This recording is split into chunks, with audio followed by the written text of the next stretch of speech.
Este programa é livre para todos os públicos.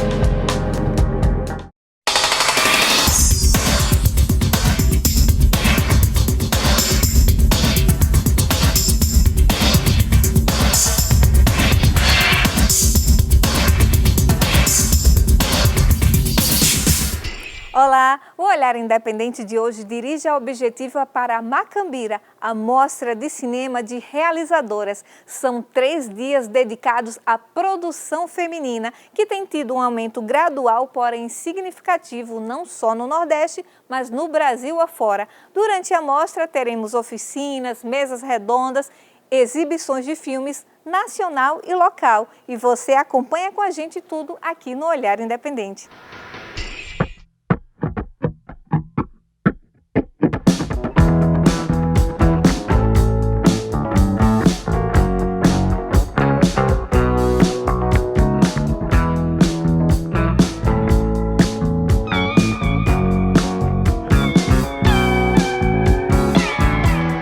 Eu queria que você falasse para a gente, da importância do DECOM de estar abraçando essa mostra Macambira. Para o departamento é importante receber esses alunos que foram nossos alunos. É importante para os alunos que estão agora no curso. Eu acho que sensibiliza os alunos para essa discussão, para discussões como, por exemplo, da afroficção, que é super importante, que não é muito, que é uma discussão contemporânea, que não é muito ainda aclamada em outros espaços, e acho que a universidade é importante para trazer esse diálogo. E é importante também juntar a arte com a educação, nesse momento principalmente, porque os dois são grandes fomentadores de conhecimento mesmo. E para a gente do departamento é uma iniciativa muito legal trazer a Mostra Macambira para cá. Primeiro, em criança, eu pensei que tinha sido um mau negócio eu ter nascido mulher, porque aquele corpo exatamente limitava as liberdades.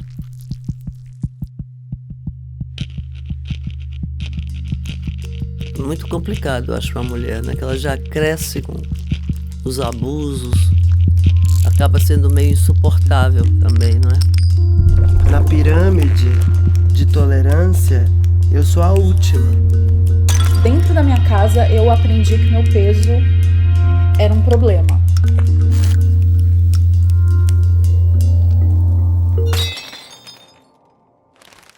O homem até então observava que a mulher era um animal que sangrava e não morria. Eles acham que a gente não precisa de útero. Mesmo sendo lésbica, sem filhos, posso ficar com meu útero? É uma deformação profunda. Mas eu acho que exatamente existe essa designação assim, da carne e do corpo como sendo o mesmo, matando o ser que está ali dentro.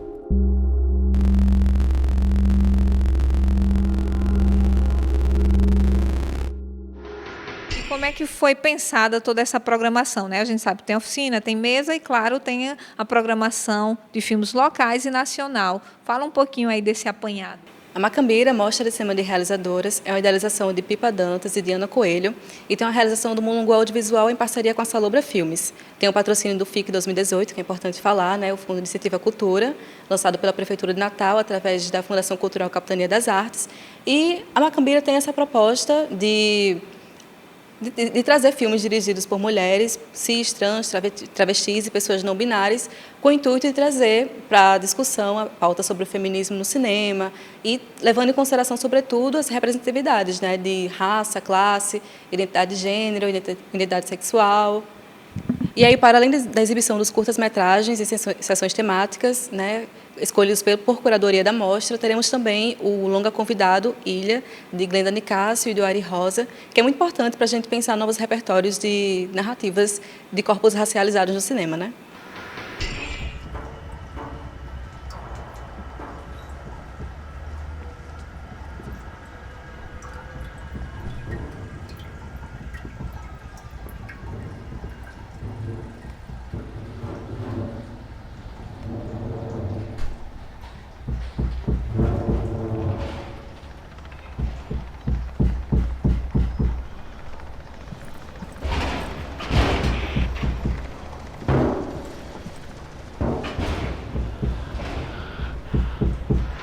Dante, por favor, eu queria que você falasse um pouco dessa sua participação na Mostra Macambira, né? Falando um pouco sobre a oficina. A oficina de afroficção, ela é principalmente sobre pensar subjetividades de raça, né, no Brasil, em como a gente produz, através do audiovisual, narrativas que acabam reforçando lugares de habitação para a gente. Então, a oficina ela tem o intuito de justamente fazer com que esses lugares se expandam, ou seja, que a gente entenda que processos artísticos vindo de pessoas racializadas não precisam necessariamente habitar os mesmos lugares de sempre, que são geralmente relacionados a falar sobre o racismo e a reproduzir, né, algumas situações de racismo que a gente passa no plano do real, na realidade. Então, justamente a oficina de afroficção, ela se baseia em alguns conteúdos assim de afrofuturismo, fala sobre memória,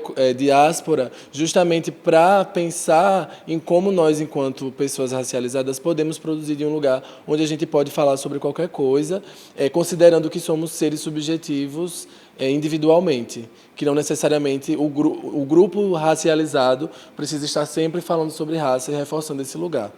Eu entendo que esse lugar também é necessário que se fale sobre isso, mas existe uma estrutura que meio que direciona a gente a estar falando sobre isso o tempo inteiro, o que torna as nossas produções muitas vezes monotemáticas, assim. Então a ideia é justamente tentar fazer com que essas fronteiras se expandam a ponto de a nossa subjetividade brilhar nos filmes, né, brilhar na produção audiovisual. Essa foi a turma mais cheia que eu já estive dando oficina. Eu acho que eu dei oficina no máximo para 20 pessoas antes, esse mesmo espaço. Então está sendo bem louco. Muitas carinhas, muitos rostos, muitas reações. A galera está participando.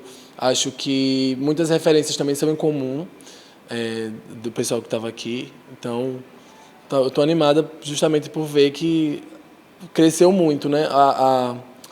A proporção da oficina tem crescido assim, cada vez mais. Tem me desafiado a pensar novos métodos também de como abordá-la, né? Eu vou participar de uma mesa chamada O Cinema Não é Cis, onde a gente pretende discutir o espaço das pessoas trans inseridas na produção de cinema e audiovisual, que já adiantando é quase nula, né? A gente está muito afastada dos meios de produção, apesar de parecer que o tema de transgeneridade interessa muito ao cinema, mesmo que seja produzido por pessoas cis. Então, justamente, o que a gente quer falar, quer questionar, não é a transgeneridade, a gente quer questionar por que a cisgeneridade continua a tentar habitar esses espaços que, na verdade, precisam ser tocados e idealizados por pessoas trans, porque somos nós que vivemos a transgeneridade. Então, é muito pensar que esse lugar de fala e pensar também o porquê de a gente estar tão afastada dos espaços de cinema e audiovisual. Estrada fora com as minhas amigas. Não trabalham de graça, alimentação e passagem não é cachê, isso é tipo o mínimo. E o mínimo é dinheiro, porque se você trabalhando, eles têm que te pagar por isso. E assim, se eles não estão te pagando, você está fazendo um favor. Então, assim, eles vão tratar você como você sendo uma pessoa que está fazendo um favor para eles. E não eles fazendo um favor pra gente. E assim, de início, não faça. É de graça? Não faça. Procure as suas que estão produzindo, sabe? Procure, sabe, pessoas travestis, pessoas trans, homens trans, pra fazer com elas, sabe? Pra fazer com eles, do que tá na mão dessas produções cis, sabe? Que são transfóbicas, que vão ser violentas com nossos corpos e não ganhar nada em troca. Paralelepípedo abatendo antas e cuspindo tiros. Independente de grana presente, se lembre que rap é compromisso. Tem tido febre? Uhum. Tosse? Sim. Dor? Muita. É bem comum. Vou pedir mais alguns exames, mas gostaria que a senhora já começasse com essa medicação.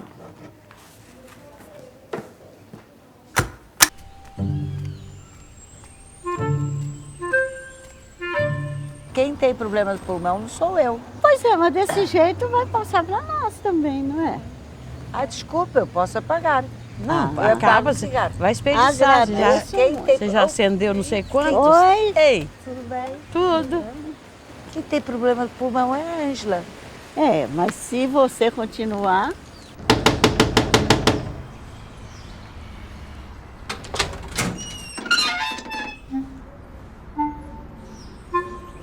Até que o tênis serviu direitinho. Tá bom. Bom que toma uma fresca, né? Ah, caminhar não é tão ruim, né? É, ver o sol.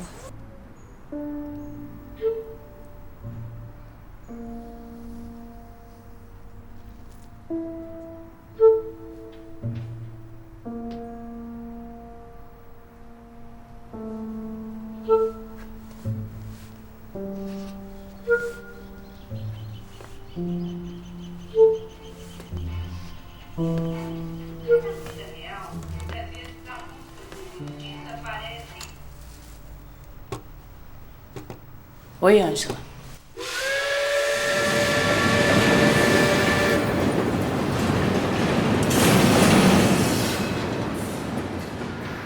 Renata, me fala um pouco, né, desse convite para participar dessa curadoria, como é que você recebeu esse convite e depois a gente fala um pouco sobre o processo de curadoria, certo? Maravilha. Foi uma satisfação enorme ter participado dessa curadoria, né? Foi um presente para mim, na verdade. Primeiro porque eu faço uma pesquisa com cinema negro de mulheres, feito por mulheres, e eu pude estar assistindo todos esses filmes das realizadoras, né? E depois porque trabalhar com a Rose e com a Rose Nascimento e a Ante Ribeiro, grandes profissionais, foi uma oportunidade maravilhosa. Eu aprendi muito, né? E estou muito satisfeita com o nosso trabalho. Curar, se você for ver no dicionário, quer dizer cuidar, ter cuidado. Então, o processo do curador é essa ponte entre a crítica, que seria o trabalho intelectual sobre produções artísticas, e o público. Então, mais do que ver os filmes, dar notas e selecionar um apanhado de filmes, a gente tem o interesse de gerar um debate, criar um debate entre o público.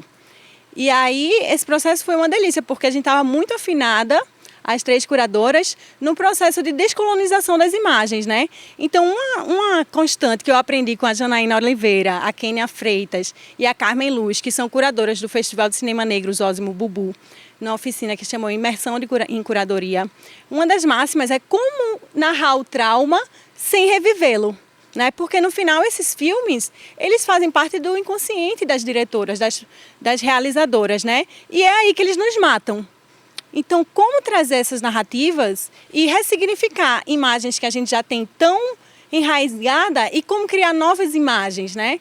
Nesse processo de afirmação positiva de minorias que foram silenciadas historicamente, né?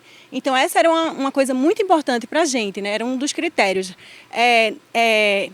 A luta contra a colonização, que nos dói, essa ferida que ainda nos dói, como a Grada Quiloma diria, ora sangra, essa ferida infectada que ora sangra, nunca tratada, né?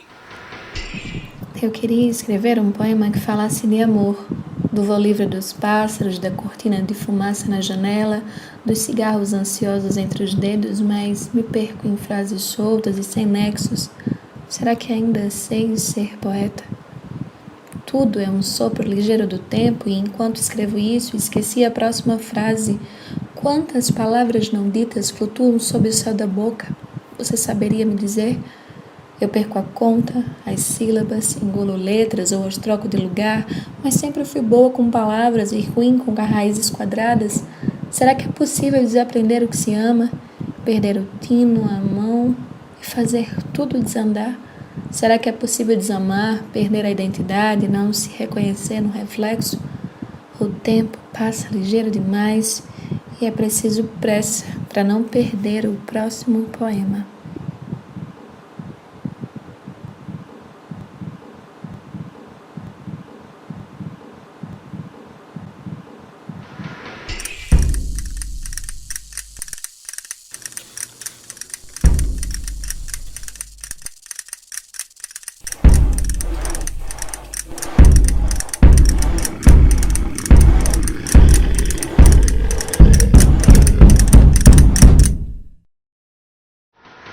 A partir desse todo esse desafio, né, dessa seleção de montar essa programação, o que é que você pode dizer para quem acompanhou, para quem vai acompanhar essa mostra, né? O que é que o público pode esperar e está tendo a oportunidade de presenciar? A gente recebeu ao todo 214 filmes. Desses 214, 34 eram potiguares e os demais filmes eram nacionais. E a gente com certeza pode esperar, porque a gente pautou uma sessão de suspense, pautamos uma sessão distópica, que foge um pouco da nossa realidade, mas é tão real.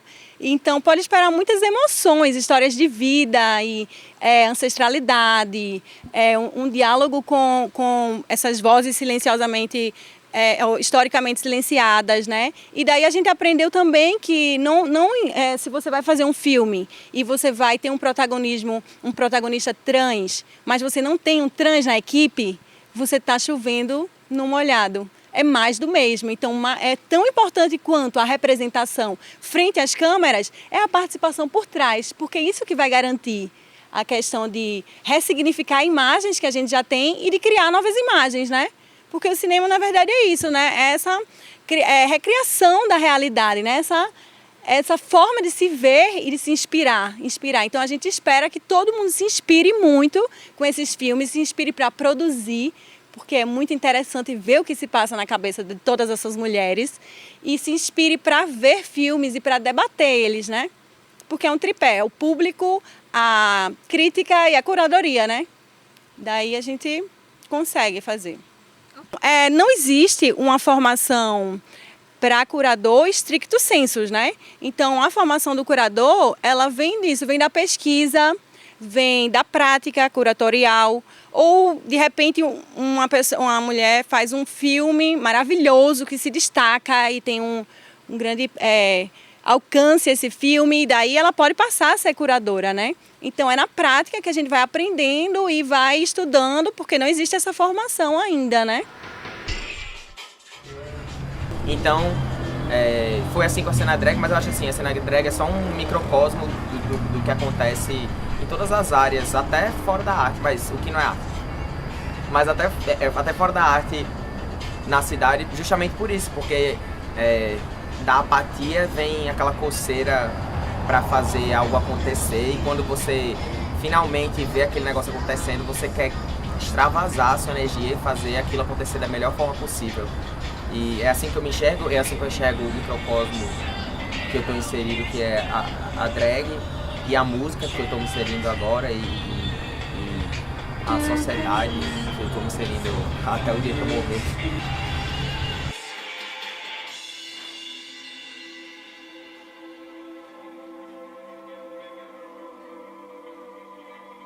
Eu comecei dublando música dos outros e chegou uma hora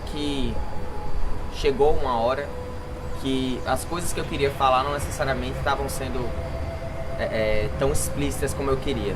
Porque por mais que eu colocasse, sei lá, os meus pensamentos, a minha mensagem no meu movimento, na minha expressão e etc., com palavras dos outros, eu sentia que eu precisava também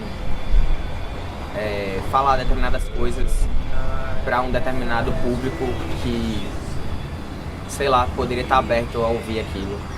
E a música vem do mesmo lugar que vem a expressão, né? E a nossa fala é música. A gente é muito... A gente é como o som mesmo, a gente vibra. E... Enfim, a minha performance até hoje nunca fiz sem música. Então, cantando é outra coisa também muito doida, porque sou eu que estou falando aquilo, então é engraçado como eu mesmo posso brincar mais ainda com aquilo ali que eu estou falando. Mas eu acho isso que a música e a performance vêm do mesmo lugar, da expressão.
Eu me sinto antes e depois, assim, porque geralmente quando eu tô no palco passa muito rápido.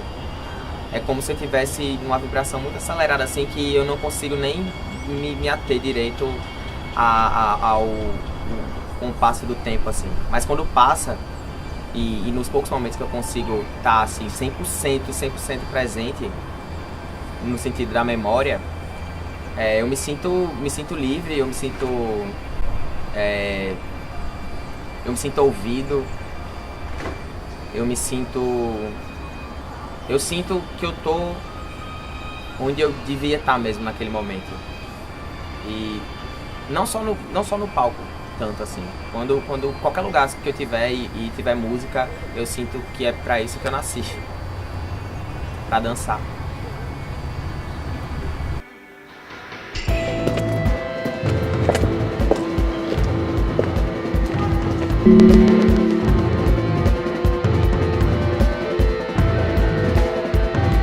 Meu principal propósito é derrubar a ditadura evangelista, ou pelo menos enfraquecê-la. Porque risco de ser morta a gente tem o tempo todo, né? Basta ser mulher. Tá fazendo o que sozinha? Não fazendo nada não. Você não tem medo, não? Jogar no lixo os meus registros, os papéis, deixar cair todas as máscaras, caras e bocas do espelho, os meus pés no chão. Uma operação, que é uma cartada final contra o regime, pode ser o começo do fim.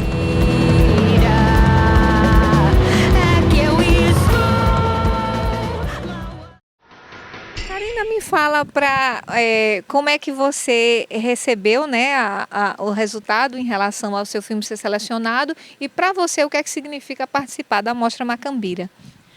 Eu fiquei bem feliz, é um filme de 2017, né, que eu já tinha passado no Olhar Independente uma vez, e é muito legal a iniciativa da Mostra Macambira de ser uma mostra com realizadoras mulheres. Eu achei muito massa estar envolvida numa iniciativa tão legal. Para mim também, eu sou mestranda, então é mais uma coisa para botar no Lattes, então também eu fiquei muito feliz, no geral fiquei muito feliz. E em relação à programação, você viu os outros filmes, né? Não sei se você escutou um pouco da nossa conversa com a Renata, o quanto que isso foi pensado e trabalhado para montar, né, essa mostra. Eu conheço algumas das outras realizadoras, estou bem ansiosa para ver os filmes, vi algumas sinopses, eu vi o de Catarina Dulan, que é uma pessoa que eu conheço, estou bem ansiosa para ver o filme dela e ver os outros filmes também. Enfim, eu não conheço os filmes, mas pela sinopse pareceu tudo muito interessante, estou bem ansiosa para ver. Performance é um filme de 9 minutos, mais ou menos, sobre a transição da drag queen Potiguara Bardo entre a pessoa dela, né, José Aquilino, que é a pessoa por trás da drag, e a gente acompanha a transformação dela em Potiguara Bardo. Enquanto isso, no fundo, Potiguara fala sobre o processo artístico dela, sobre o cenário artístico de Natal, e enfim, tem muitas considerações interessantes, até porque Potiguara está muito famosa hoje, né, muito mais famosa do que ela estava em 2017, já era famosa, já era incrível, mas agora, hoje em dia, ela está famosa no Brasil inteiro, tocando em festivais no Brasil inteiro, então eu acho que é um registro muito interessante até do começo, né, do começo dela como Potiguara. Eu acho que vai ser legal.